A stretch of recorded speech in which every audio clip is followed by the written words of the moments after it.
Playboy Carti has been one of my favorite artists for 4.5 years now. Ever since 2019, I've been bumping his music. I would even go as far to say I was a diehard fan of his stuff in mid-2020. So since my Yeet ranking video got so much positive feedback, I decided to make a Carti ranking video as well. Nowadays, I don't listen to Carti as much as I used to, and I think I know why, but we'll come back to this topic at the end of the video. Also suggest me what video you want me to do next. The albums that will be ranked are the ones only found on his Spotify and SoundCloud. I will not be searching for some underground ass album he probably made in 2012 for me to end up putting it in last place anyway. Also, one more thing. I want to clarify that this ranking is based on my thoughts, memories, and experiences with each song in his discography. It's okay if you disagree, everyone has different views on music, and music is supposed to be very, very subjective. Alright, with all that out the way, let's begin. Disappointment in the game of life. And the worst Carti album is... Bruh. We all knew this was gonna be in last place, right? Alright, this is the only album on the list I had to actually give a few listens before I formed an actual opinion on it. The reason is, well, because I never got into listening this album prior to making this video. And after listening to it for this past week, I now know why I wasn't intrigued to listen to it in the first place. Young Zanho is a kinda cool opener. The track is a little boring though. Talk is better than the intro track. It has a better flow but nothing too special. I Got Depressed Hoes is the worst on the album. The only positive is the intro, but it's so goddamn slow and boring and the feature isn't anything crazy. Count It Up has a heavy use of autotune by Carti, at least compared to his shit now, but I kinda fuck heavy with this. Picks up the pace, unlike the tracks prior to it. Don't Tell Nobody literally sounds like a low-tier self-titled track, which makes it a good track, I guess. Fetty is the most popular track on this album, and I'm not really surprised. Good song, but for Carti standards, it's kinda mid, at least compared to his new stuff. The only thing I wrote about Freestyle for the People is that it has a cool beat. 4 Teaspoons is a great track. I love the gun sounds on it and the little different skits on it at the start. Very ahead of its time, and this is the best track on the tape in my opinion. Bands was flowing clean on the beat, but nothing crazy from Carti. Plug features Kodak Black and Rich the Kid, and they both deliver great verses. They are flowing very well on the beat, and Carti surprisingly keeps up with them. And that's all the stuff I wrote about this thing. The flow Carti has on this album is so slow. Kinda reminds me of like sad emo 2016 rap. This is definitely not a bad album, especially the last few tracks. They had way more energy, but man, for Carti this is so boring. Especially with what he's brought to the table with his new stuff. You can kinda tell that he's building upon his flow and style. In 2016 though, this was very ahead of its time. Honestly, Carti's sound in 2016 was very, very unique. If I had known this album existed in 2016, I would feel like a fucking god. I honestly enjoyed this album way more than I thought I would, and I'd recommend you guys give it a listen. Self-titled is a huge improvement over In Abundance. How do I explain the improvement in monkey terms? Well, In Abundance is that frozen pizza you get from the supermarket. Self-titled is a fresh pizza from your favorite pizza place. That was probably very confusing, but man, this album is a straight classic. Location is top 20 Carti tracks, and listening to this feels like you're traveling back in time to where the Big Bang happened. Magnolia was Carti's first big hit, and for very good reasons. This is the definition of a classic Carti track. Although it's overplayed, the production by Pierre and Carti's perfect flow make this one of the best tracks on the album. Lookin' is the first Uzi feature on this record, and the track is pretty decent, but the next track, which back-to-back features Uzi, it's like 100 times better.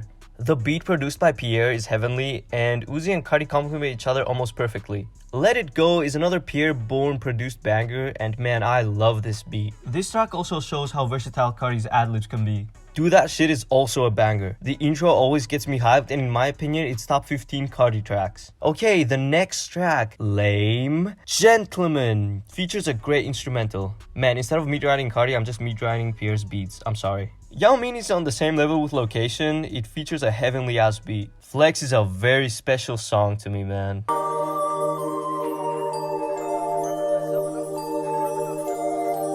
This is definitely top 10 Carti tracks. And the last noteworthy song I wrote about is Kelly K. I love this track, but you know what's funny? I discovered this song from these videos. White hoe, let's go. That's one type, dog. White hoe, yo, let's go. And I'm happy I did because I love this track. All the songs I mentioned are 10 out of 10. And the songs I didn't, just know that I think that they're at least an 8 out of 10. so pretty solid. This album is insane, and again in 2017, this album was groundbreaking. This thing inspired so many people to make music, and just for that alone, it's such an important album. But the craziest thing is that he managed to pull off a bigger effect on music with his next project.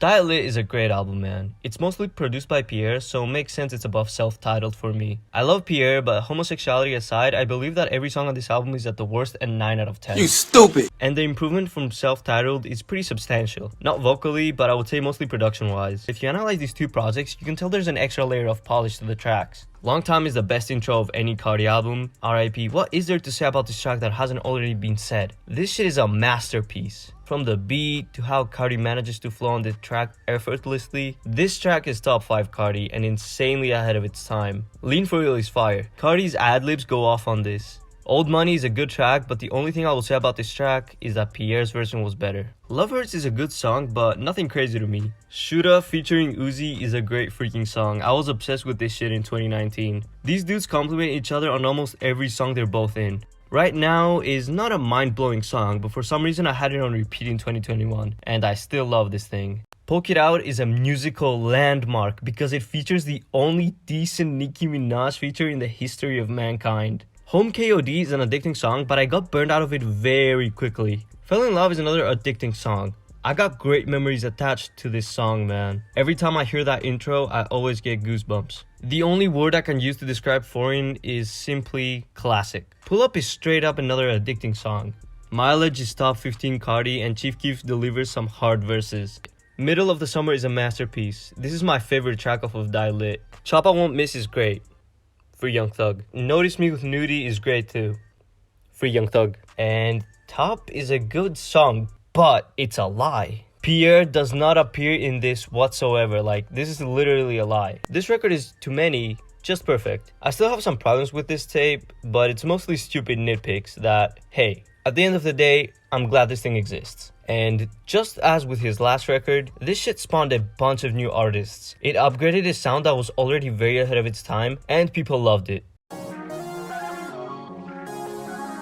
Whole Lotta Red. I was there. I was there on December 25th, front lines, defending this shit like a brain-dead BTS fangirl. And fast forward 2 years later, everybody loves this album. Hooray, I guess. This album to me is the definition of wait to get familiar with the sound. When it first came out, I liked like half of the tracks, and now I can confidently say that this is the best Carti album. What did he say? Listen, it was very close ranking Die Lit over Whole Lotta Red, but at the end I didn't because I wanted to account for a bunch of different factors like replay value, what it brings to the table, and what it lacks. So at the end, I just decided that Whole Lotta Red deserves first, but barely. Rockstar Made is a great freaking introduction, produced by Filthy. Finally, this producer got the attention he deserved. Go to the Moon with Ye is great, but I wish Carti had the same amount of bars as Kanye. But other than that, this track is top 10 Carti, and the instrumental is simply crazy. Mistake me if I'm wrong, but I believe this was one of the tracks Carti previewed in 2020 on his Instagram, and that was a nice memory. Stop Breathing is as crazy as Rockstar Made. These two tracks were made exclusively for mosh pits. Beano is very underrated and was my favorite track when I first heard it. Jump Out the House is a bit repetitive, but I love it. Metamorphosis is simply a bop. I wish it was a bit shorter though. Slayer is a bop too. It doesn't really fit on this album, but it's whatever, I still love it. No Sleep is another mosh pit song that I love. New Tank is top 10 Carti and is insane. T-Nex is the first track everyone was making fun of when this thing first came out, but come on. Everyone secretly knew that this was a bop. Meh is good, but At Meh is better. I'm sorry, that is the truth. Vamp Anthem is fire. I remember Fantano really hated this track. Like, bro, he took the instrumental too seriously. New Neon doesn't fit on this album at all, but I don't care because it was my grail before it released. And I'm glad we have it in CD quality now. Control has that funny academic skit. That and the Diamond Ring line make this track like 100 times more memorable. Punk Punk is my favorite off of this record. If you listen to this track and tell me this thing sucks, you're just wrong. On That Time is insane. Another mosh pit track. King Vamp doesn't fit either, but it's a nice track. Place got a funny pause at the first 2 seconds. Also, I think this was a grail for a lot of people before it released, so I'm glad we have this too. I like Sky, but I feel like half of the songs on this deserve Sky's streams. Over was a track he previewed on Instagram too, and I loved it ever since he did. I Love You, I Hate You is simply a classic at this point. Same with Die For a Guy, another mosh pit crazy ass song. Not Playing has a Geometry Dash type beat and it's fire. And Feel Like Dying features a Bon Iver sample and it sounds so heavenly, man. This is a great outro to the album. This record is very special to me, but unfortunately I overplayed it. Like a lot, to the point where I didn't want to listen to it for another year or so. Around mid 2021, TikTok blew up this record and there were a bunch of Carti warriors spawning everywhere. If you look down in the comments right now, you'll definitely find some. Try to be civil though. They don't know what an opinion is. Destroy Lonely. He makes music that changed the game. I don't give a fuck what a bitch talking about. I know I look good. I probably look better than you, ho. Fuck.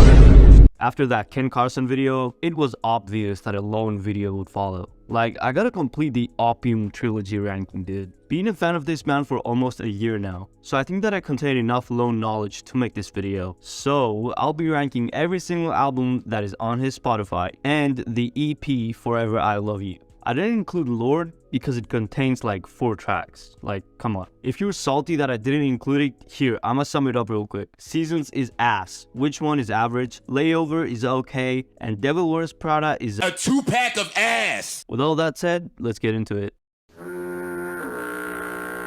On last place, we got Dark Horse. This thing only features Nezus, I don't know, being released in 2019. You can tell while listening to it that Lone is still building upon his sound. It's crazy because the foundation for Lone's sound is better than Kent's sound now. Fuck out of here, man. All that bullshit. Unfortunately, it's still not that good. The majority of the songs have boring flows with subpar beats. My only favorites of this thing are Guap, Glock and D6 and VVS Valentine, only because they both remind me of Pierre beats.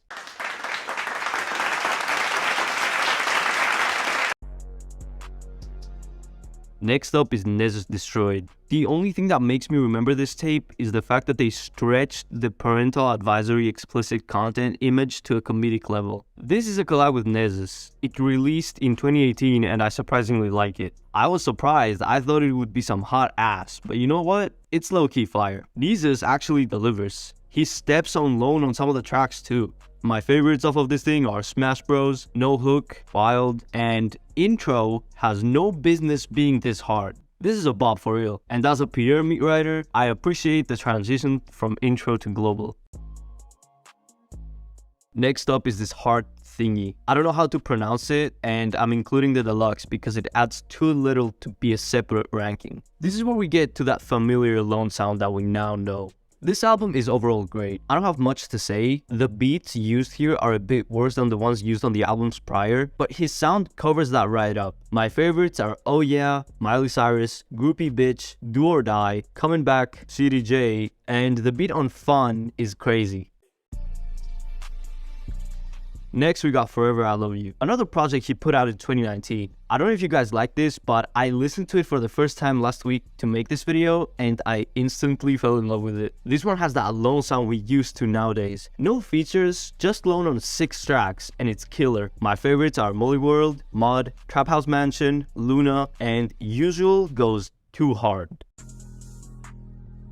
Next up is No Stylist plus Ultra. On this, I'm only gonna count the tracks that are added on top of the No Stylist tracks, so No Stylist tracks are not included. This might be the project I talk the least about because every single track added is actually great. No unnecessary shit, all heat, and not much else to say. And number 1, we got No Stylist. Don't get me wrong, there's some misses on this, but all around, it's great, and undoubtedly his best to date. Like, let's be real, this album includes his best flows. I'm honestly surprised he managed to drop an almost 20-song project that is, for the most part, quality. Ken, you need to study your boyfriend's shit. Anyway, my favorites are Jet Lagged, Love My Gang, Track 4, Fake, Soren. The beat on track 13 has no business going this hard. Dangerous, Make It Stop, and On The Way. And yes, I didn't like No Stylist. That shit is ass. Stop lying to yourself. Half of the tracks on this shit clear No Stylist. Ken Carson is another artist that suffers from the Travis Scott camera syndrome. And also looks like a Goomba. And also looks like he's 70 sometimes. Oh, and he also makes music here and there, I don't know. Okay, so I had like no ideas after that 1629 video. And I was like, what artist's music can I rank that I actually listen to and my takes aren't insanely horrible? And after 1 minute of thinking, I thought of this Goomba face in my mind and I was like, fuck it. So I'll be ranking every single album and EP that is on his Spotify.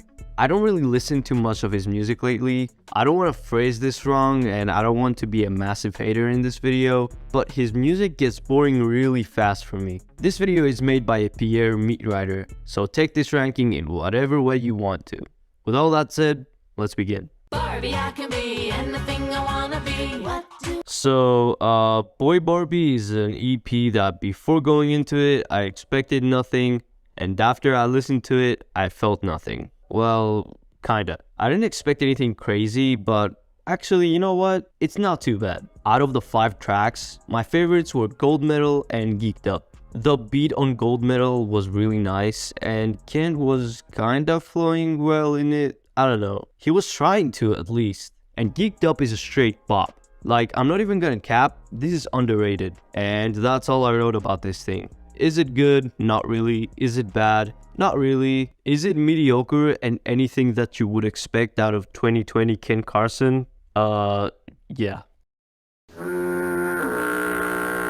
Teen X relapsed highs are really high and its lows are really lows. I had a hard time deciding where this thing belongs and I think its position is pretty good. Unlike Boy Barbie, I somewhat enjoyed going through this 5-track EP. My favorites were Teen X Babe, Butterfly got a very good beat, and Teenage Rager.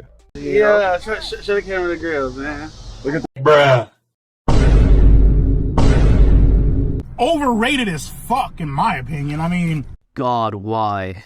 Why did X have to be so mid? Okay, listen up. This album had so much potential. All the complaints I have with this thing are the same complaints I had with Yeats Afterlife. Where do I begin? When an album contains 20 tracks, I just know that most of them will be uninspired filler. Second, most of these tracks sound the same. I'm not saying an artist should switch up his sound with every single new album he puts out, but comparing his sound from his last record, it almost feels like he downgraded his sound.